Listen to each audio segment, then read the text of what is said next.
Anchorage Daily News reports that Governor Sarah Palin owes more than $500,000 to an Anchorage law firm that has defended her against ethics complaints, and she may create a legal fund to pay the bill. March 21, 2009. Anchorage, Alaska. Alaska Governor Sarah Palin may create a legal fund to pay off more than $500,000 in legal fees she has run up defending herself against ethics complaints. March 21, 2009. And I know when it's time to pass the ball for victory. And I've given my reasons now.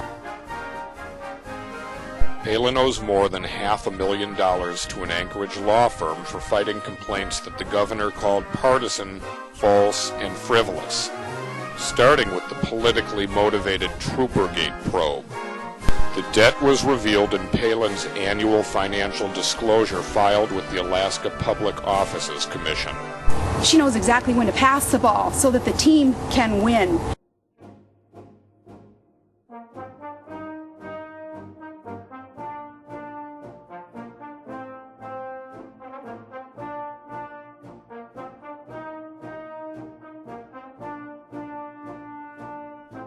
I must defend against these baseless ethics accusations out of my own pocket, as the use of public monies to do so could itself violate state law, Palin wrote. Palin was found to have abused her office. For the reasons explained in Section 4 of this report, I find that Governor Sarah Palin abused her power by violating Alaska Statute 39.52.110A. of the Alaska Executive Branch Ethics Act. Branchflower reports the Alaska Legislative Council, page 8. Tens of thousands of dollars in taxpayer cash which were paid out to a few farmers, including the father-in-law of Palin's school chum and incredibly unqualified head of agriculture, Francie Havemeister. Those payments were determined by state auditors to have been illegal and were part of the sprawling Dairygate scandal. In all, Palin said, there have been 10 ethics complaints counting Troopergate, though she did not provide a list. State ethics complaints are confidential. March 22, 2009. All I can ask is that you trust me with this decision and know that it is no more politics as usual.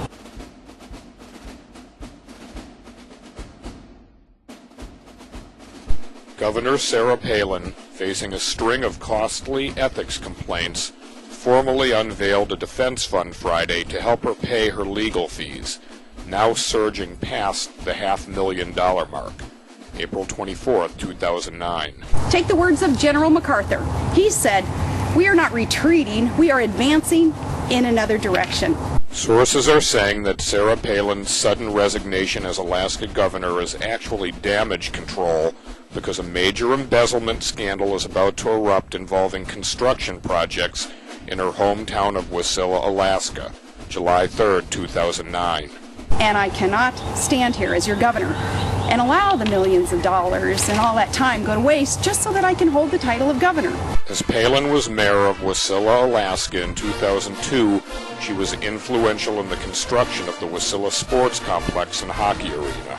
The $12 million project ended up in the hands of contractors who were friends of Palin's friends. We can all learn from our selfless troops. They're bold and they don't give up and they take a stand.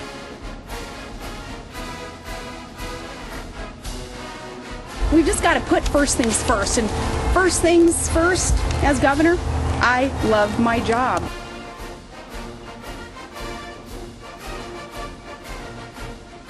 At the same time the sports complex was being built, so was Palin's new home.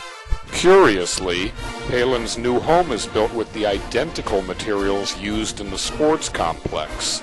And I love Alaska.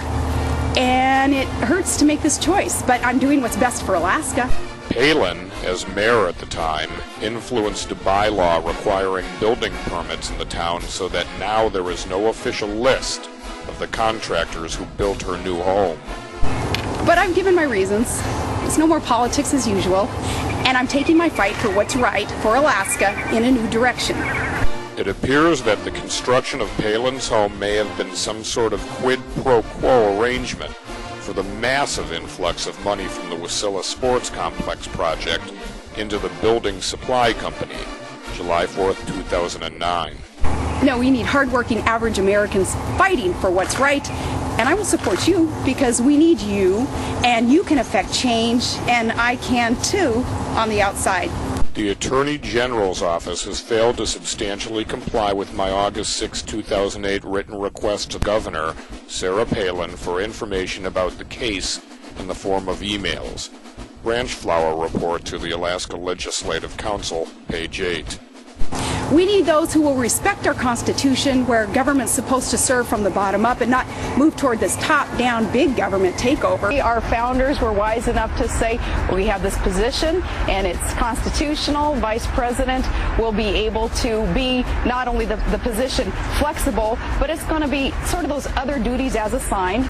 The Vice President, of course, is not a member or a part of the legislative branch except to oversee the Senate. That alone provides a tremendous amount of flexibility and authority if that Vice President so chose to use it.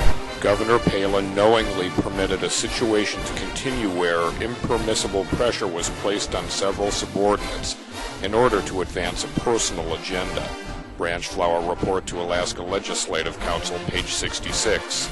Will be protectors of individual rights, who also have enough common sense to acknowledge when conditions have drastically changed, and they're willing to call an audible and pass the ball when it's time so the team can win. And that's what I'm doing.